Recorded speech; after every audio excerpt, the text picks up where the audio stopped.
It was towards the end of 1943 when Lieutenant George W. Moore became a newly christened navigator and was assigned to the 455th Bomb Group, 741st Bomb Squadron. In early December of 1943, he left Langley Field, Virginia, aboard a B-24H that had just rolled out of Ford's Willow Run manufacturing facility. Lieutenant Moore guided his crew along the Southern Air ferry route towards the Mediterranean theater, and they landed in Brazil just before Christmas.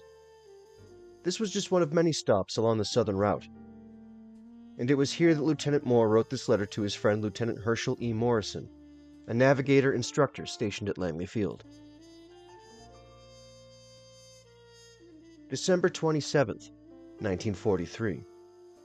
Dear Hirsch, well, at present we are somewhere in Brazil. Guess who I saw? McSpadden, complete with a 10-day goatee. Oh, it was fine to see him. He had a bit of bad luck on the way down here. They were about 75 miles from a field, and 3 engines cut out. So they feathered them and started pulling 56 inches and 2600 RPMs on the 4th. They threw out every damn thing they had, guns, clothes, and everything, and just made the field. They were lucky at that, though.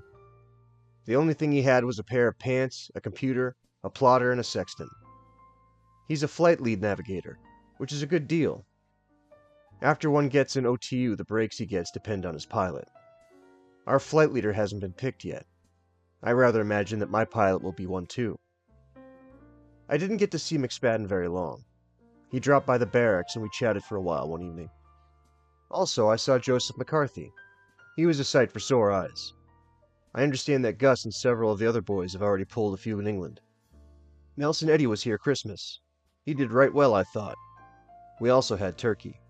In addition to some of the more common whiskeys, we are able to obtain Brazilian champagne here for $1.75 a quart. It's 8 years old and as good as I've ever drunk. Time passes by a little better that way. Cokes may be purchased for 15 cents, and cigarettes a nickel. Vice versa in the States, you know. Also, I picked up a nice pair of Brazilian boots for $5, and they are the keenest things I've ever put on my feet. I still haven't found any flamethrowers. And Hirsch, those women down here ain't black. Now and then someone will try to tell you they are, but I haven't seen one that looked even darky to me since I left the States. We've named our ship Ford's Folly. Very appropriately, I think, since it's one of Henry Ford's Willow Run jobs. Also, we have a $30 oil painting on it done by a commercial artist of an old Model T flying through the air, with running boards for wings. A little outhouse down below, which makes the flying effect even more realistic. I'm sure you remember Paul Webb's cartoons in Esquire, of the Mountain Boys?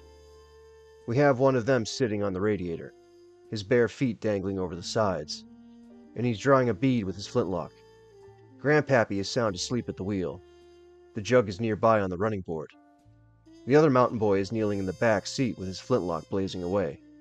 The little kid, complete with diapers, has a puzzled look on his face as he is falling out from the bottom of the car, with an assortment of bombs. Hirsch, it's the finest thing you could possibly imagine. Everyone's crazy about it. The beach here is excellent. 5-foot breakers are as common as can be. It certainly is invigorating. All the fresh oranges, fresh coconuts, and fresh pineapples one could want. And the coffee is pretty good too. Bill. The squadron arrived at their permanent airfield in San Giovanni, Italy, on February 1st, 1944, and by the end of the month, Lieutenant Moore once again wrote his friend Herschel. February 28th, 1944. Hirsch and Betty. I would tear the paper off the walls to write if they put wallpaper on tents these days, but since they don't, I'll use this. Very glad to hear from you. Hate to hear about Gus. I rather imagine he's okay, though. Combat isn't so rough, except sometimes bombardiers can't pick up the target because the fighters are so thick. Rough. Read it and shudder. Have you heard from Mandeville lately?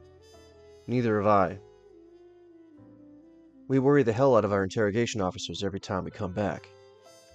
If they happen to say, "Well, boys, what's going on over there?"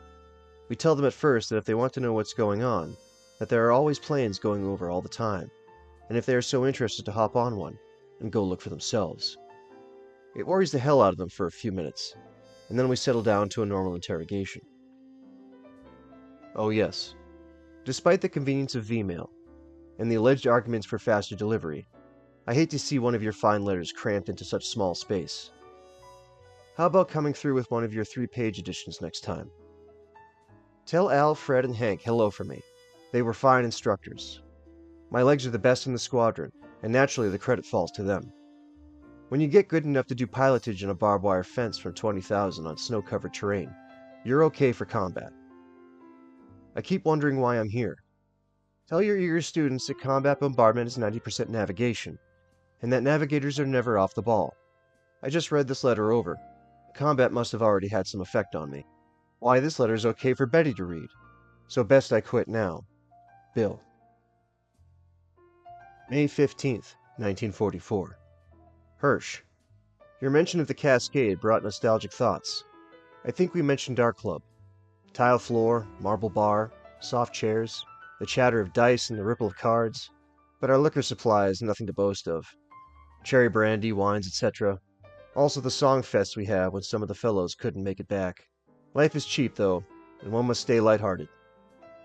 I picked up an interesting fact about the partisan army today. I knew they were a pretty tough outfit, that to kill a German for his shoes was like going shopping to us. But I didn't know that they shot their men if they got a venereal disease or knocked up a woman. It seems that the Yugoslavs ain't interested in childbirth until the war is over. It seems that they are quite serious about it, too. Yet in contrast, free love abounds everywhere, and is duly accepted by everyone. So far, everything is going rosy. My sole duty consists of flying missions plus a few odds and ends. Our wing commander is an old 2nd Air Force character, and he still has that renowned chicken shit. Our group is still first on Hitler's shit list. They threaten to blow up our club, mess hall, strafe us, and everything. The Hun has a broadcasting station somewhere in northern Italy, and they have a 30-minute program every night. They play Bing Crosby records for us and have 2 announcers on the show, George and Sally, whom we affectionately call the Berlin Whore. Their propaganda is so corny it stinks.